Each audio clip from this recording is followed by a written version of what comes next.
Hello! Welcome to another episode of 10-Sided Dice on WTEN+. I'm Jackson Tollerton. I'm one of the digital producers here, and I will be dungeon mastering in this session of Dungeons & Dragons 5th edition for the show today. Let's jump right in. I'm going to introduce us to our guest for this new adventure. Ladies and gentlemen, Len Tollerton. Right out the gate, Len, of course, is my dad. And he's going to be going on our second run here, our second adventure on 10-Sided Dice. Pop, welcome to the show. Hey, thanks very much. I'm happy to be here. I'm just ecstatic you're here. The whole station has been awaiting your coming, so it's happy to have you here. So let's talk real quick. Let's talk about Dungeons and Dragons role-playing fantasy. Anybody who knows me or knows been a part of any of my games throughout the year knows that Len here is the starter of it all for me. Introduced me into Dungeons and Dragons, got me hooked on fantasy and Lord of the Rings and all that from the get-go, and I've just been off and running with it since. But how about you? How did you get into playing Dungeons and Dragons? When did you start? We're playing 5th edition, Fancy Schmancy 2014 5th edition. What's your history with the game? I believe that the first time I played was probably around 1979 or 80, the original first edition. I played it in high school with a couple of friends of mine. And after that, I didn't play for a number of years through, maybe a little bit in college. But then after that, I started playing the new editions, which was Advanced Dungeons and Dragons. And then life went on for a while, and we stopped playing for a bit. And when I came back to play, it was with version 3.5, which I really liked. And that's the version that I started you and your brother and your friends on. That beginning year or so was just so much fun. I knew you guys would get into it, and it was something that we could all do together.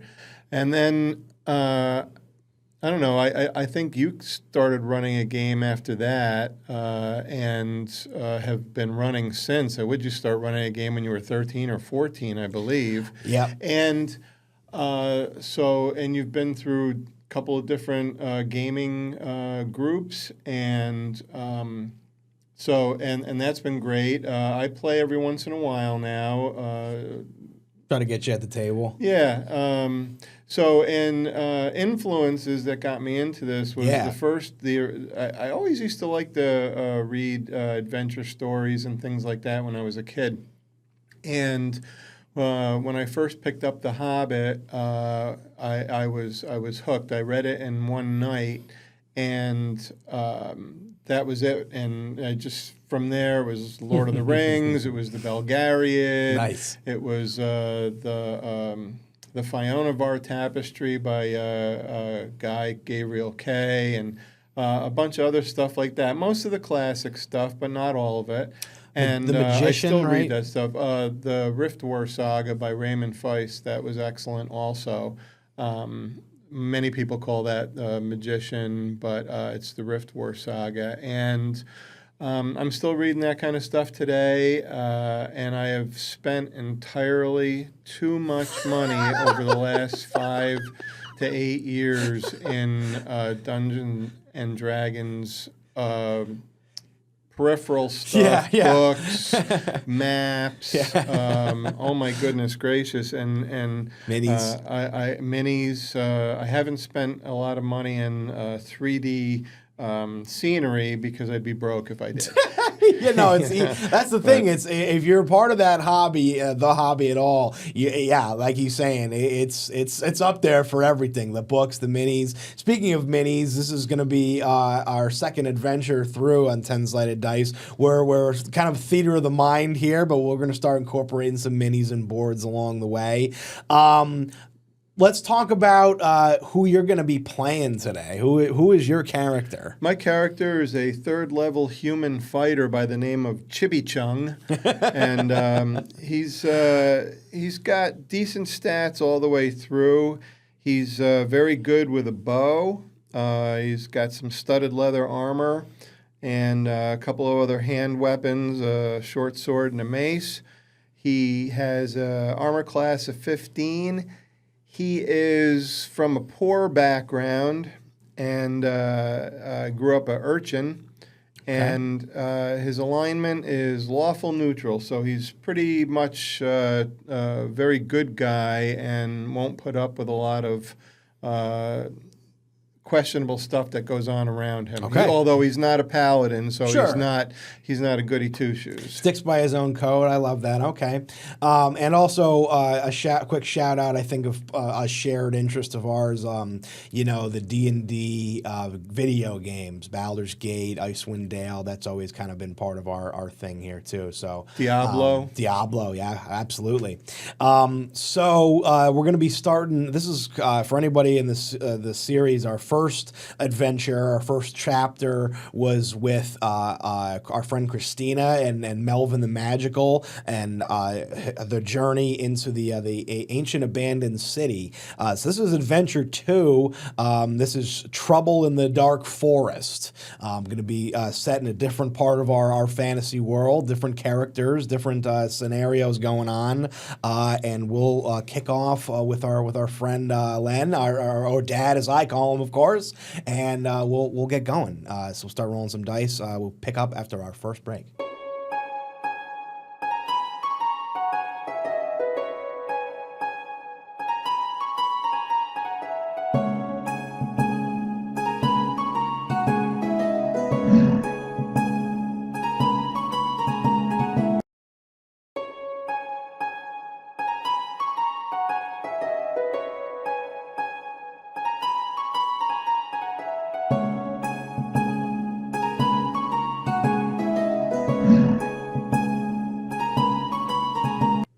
Welcome back to 10-Sided Dice. We're kicking it off here with our Adventure 2, Trouble in the Dark Forest. So let's dive right in.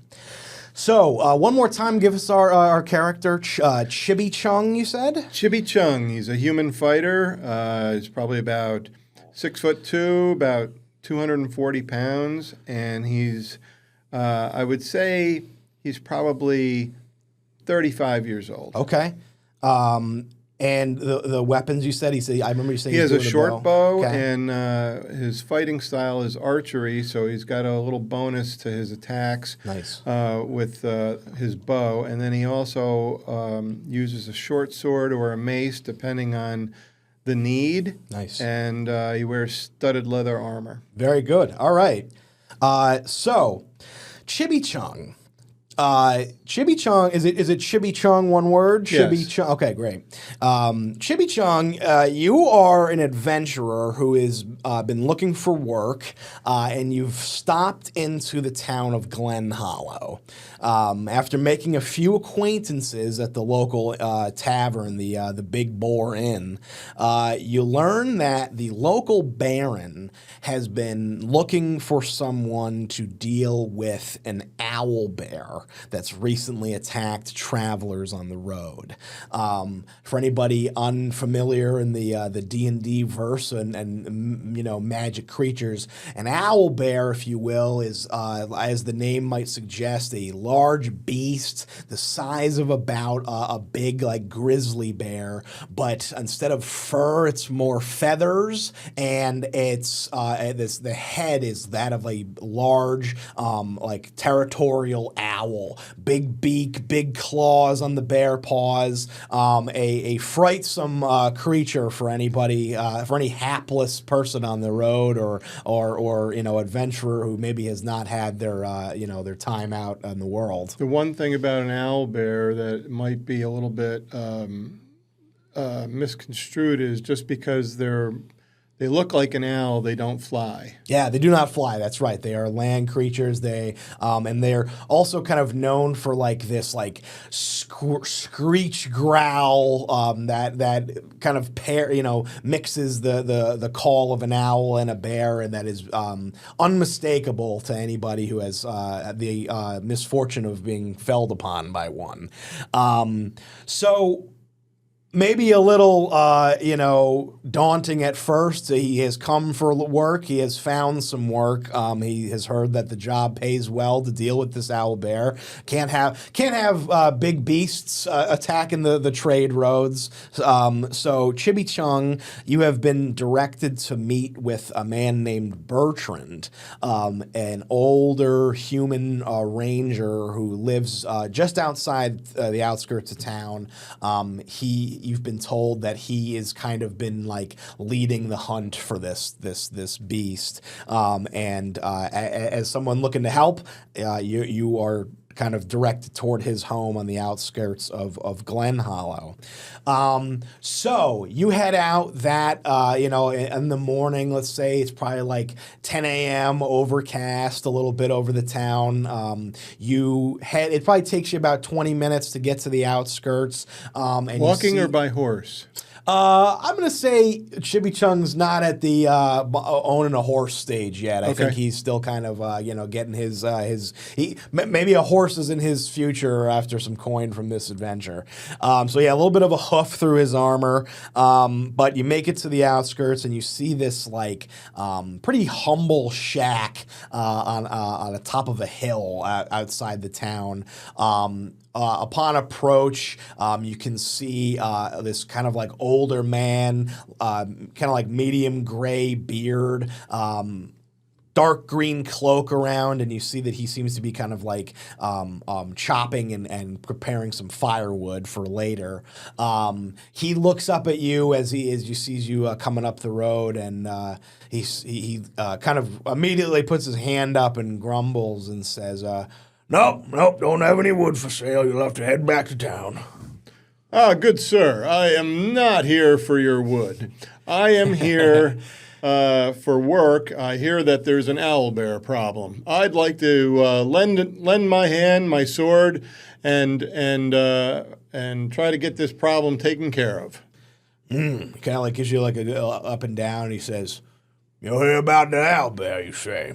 Well, maybe we can put you to use then. You seem like a strapping enough fellow. You know how to use that sword? You know how to use that bow of yours?" I have some experience. I think I can do the job. Let's put that to the test, shall we? You see that he kind of leaves you for a moment. He goes to his hut. He pushes open the door. You kind of like he doesn't invite you inside. He just kind of like pushes the door and leaves you out front. He goes rummaging through. You can hear him kind of like throwing things around in his little shack. And he comes out and he has you see these like finishing putting a bow on his back, a long bow on his back, and a quiver. And then he's also carrying a handful, probably like 4 or 5 like big red apples.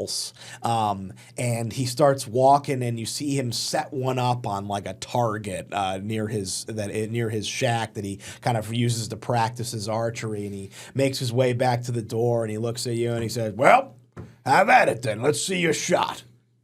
All right, I'll knock an arrow. Yeah.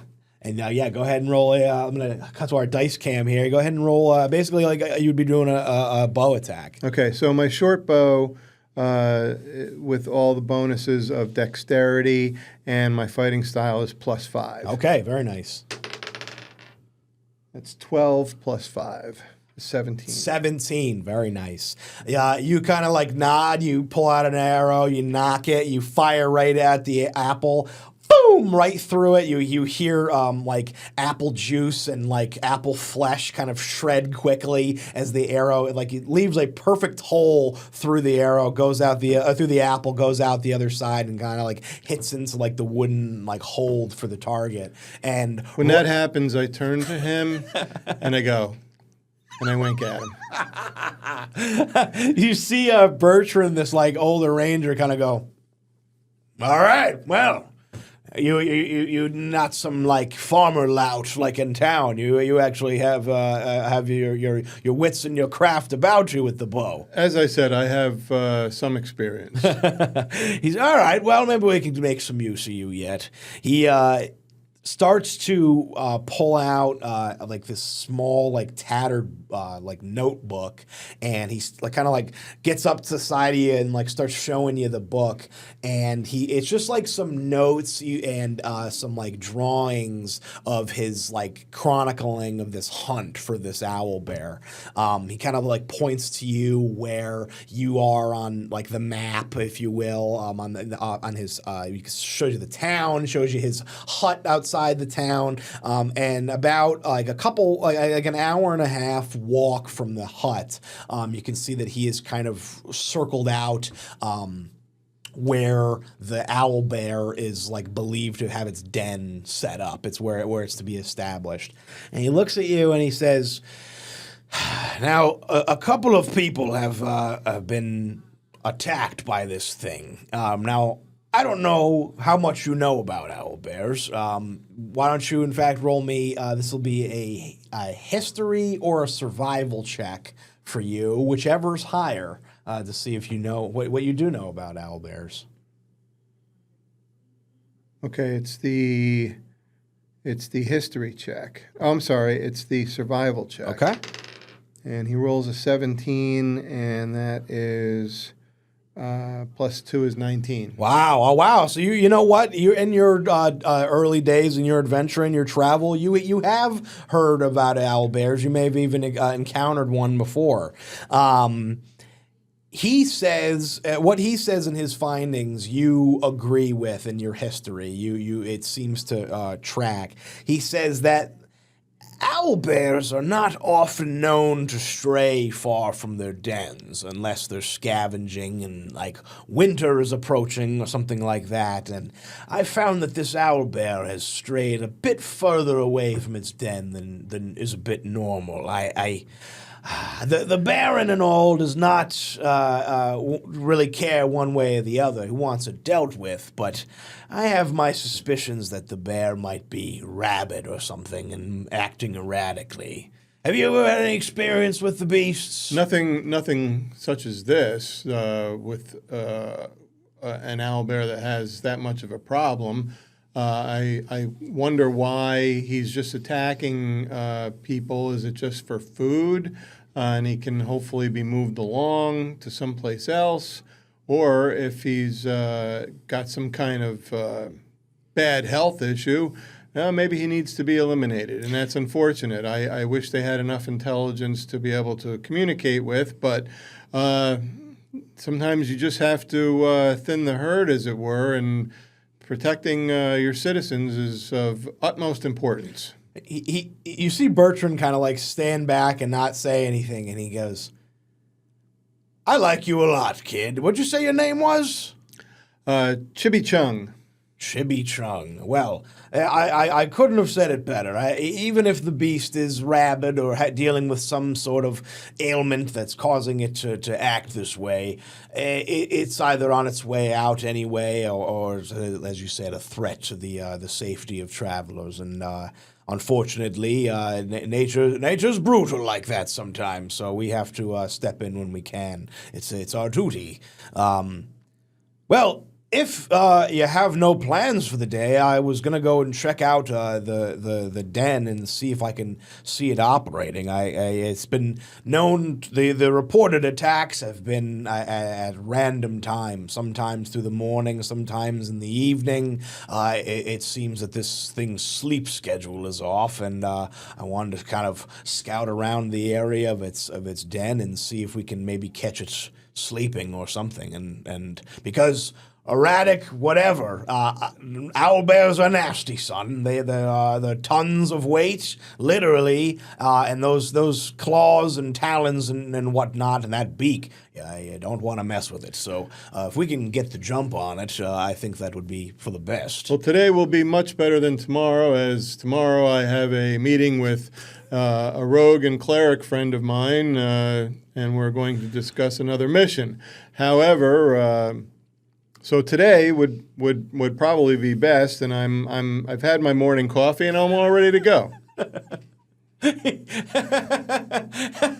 He looks at you and he goes, Glad we could fit it into your busy schedule. That's great. Well, thank you. Yeah, do you need any? You got your coffee? You don't need an apple or anything? He kind of like points to the targets that he left of the extra apples.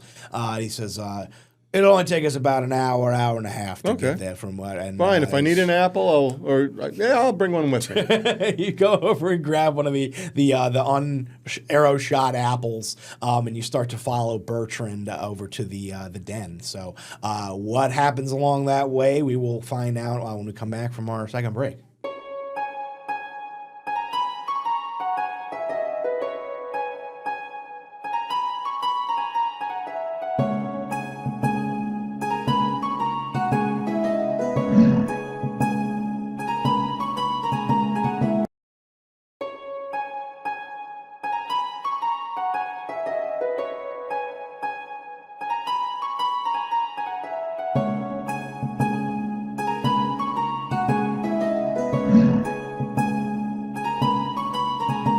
Hello and welcome back to 10-Sided Dice. So, our friend Shibby Chung, accompanied by Bertrand, the ranger outside of town, are currently on the road heading toward the suspected den of an owl bear that has been causing some problems on the trade road. So, you walk along for a while with Bertrand. Probably like the first 15, 20 minutes is just kind of like this awkward silence as you kind of go along. And as after a while, he kind of looks around and turns to you and says, so, are you alone? You don't have a group or anything? Are you new to this adventuring stuff? Oh no, I've been through a few encounters. Been down into the Underdark to do a little bit of clearing out of areas down there that needed to be done, and so I've been around. I've taken some mercenary jobs, and also other trades that I also am a brewer. So I enjoy making and sharing with friends my own beer. Really? You sound like quite a well-rounded fellow. What kind of... I mean, is the beer any good? That's subjective to every person's taste, isn't it? I so like no, it. It's not. Right. It's probably horse swill, but I try to do my best. It makes me a little bit of money. Hey, as long as you drink it, I guess. That sounds very nice. Well, you seem like a fellow with a good head on your shoulders. So we'll make sure to get you in and out of this, and maybe get you some coin. I know the Baron has been trying to deal with this for some time now. You guys finish your 90-minute walk, maybe chit-chat a little bit more along the way. He maybe points out some birds, some bird watching that he notices along the way. You find yourself after about 90 minutes on the road approaching what looks like a clearing, or like a glade. That's the word. And you start to see Bertrand start to suddenly start to drop down into a what do you call it? Jeez, a crouch, yeah, and start to he looks up at you and tries to pull you down and into the bushes. I drop down. He looks. I pull my bow out. He keeps his bow on his back for right now. He points ahead and he says, Look there. You look ahead and you can see in its full majesty, if you will, a huge owl bear. You see a big body, has to be thousands of pounds of weight, making its way around this small clearing. You can see that it is kind of pacing in what appears to be a figure eight at first in front of a cave, a small cave that the mouth opens into it's kind of into the face of a hill. And you can see, you guys are probably, I'm going to say 85-ish feet from this thing. Feet? Yeah, every 5 feet, maybe 100 feet away. You can. It's big enough that once he sees it, and the big bristling like white and brown feathers, against like the green grass and trees that sticks right out. I would like you to roll me. Let's call this a perception check. Or survival or nature, if any, whichever of those is the highest for you. I want you to roll. Okay.